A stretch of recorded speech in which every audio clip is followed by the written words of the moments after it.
A very good morning.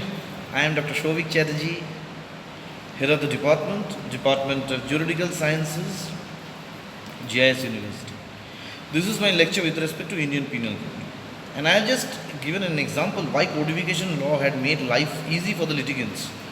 I'll tell you, there was a time all across the world when the world was actually bathed in blood, meaning that there was a period when guillotines were being used to cut off heads of offenders in France.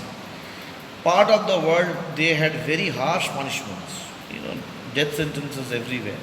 At that point of time came up a number of rational thinkers across the world, and these rational thinkers included Jeremy Bentham, Cesar Besaria, the classical group of people, and also Locke, Rousseau, Voltaire and others who basically came up with respect to the second group, that is neoclassical group. As far as the classical group was concerned, I'm just bringing in some part of criminology because without knowing the mind of the criminal, generally having a criminal justice system, it makes no sense. Now, very important enough, how important were these people, right? To be honest, they actually had softened up the punishment. What Cesar Besaria basically used to say that certainty of the punishment is the major aim with respect to any criminal justice system in any part of the world. Certainty means what we are talking in respect of this codification of the law. Let's say if it is a question relating to criminal misappropriation of property, section 403, and criminal breach of trust, from the actual ingredients of the offence, that is in criminal misappropriation, there is a question of taking a property out of possession of the owner without knowing who is the owner. In case of criminal breach of trust, taking something out of, possession of the person who actually had entrusted this person with that property.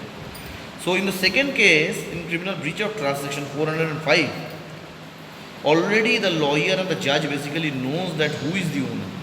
In case of criminal misappropriation of property, no one knows who is the actual owner. So this is something which is very meaningful in respect of, just because these ingredients are there, it makes the job on the part of the judge and on the part of the lawyer so, scientific, so logical. Had that not been the case, a similar type of fact situation had to be, searched out on the part of the judge under common law principles, and thereafter award a judgment in parity with whatever judgment has been given previously, which has been taken up as a precedent. Same is the question with respect to robbery and dacoity. In case of robbery, it is a case of two or more people who have actually not only shown force, but they had shown a question of, instantaneous force, and thereafter the property had been given on the part of the actual owner. Whereas in case of dacoity, generally speaking are the same, but the fact is that in case of dacoity, it's a question of 5 respective persons together. More number of persons, more number of weapons, more fear.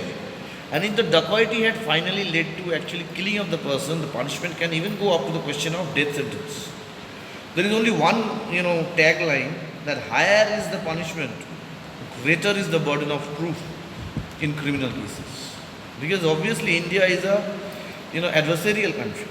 Every respective accused generally is considered innocent as long as, he is finally not proved guilty by the public prosecutor, and that too beyond reasonable doubt. So in that context, India is not that aggressive. And it's also very fair enough. Unless you have absolute evidence, how can you generally say an accused is actually the convict?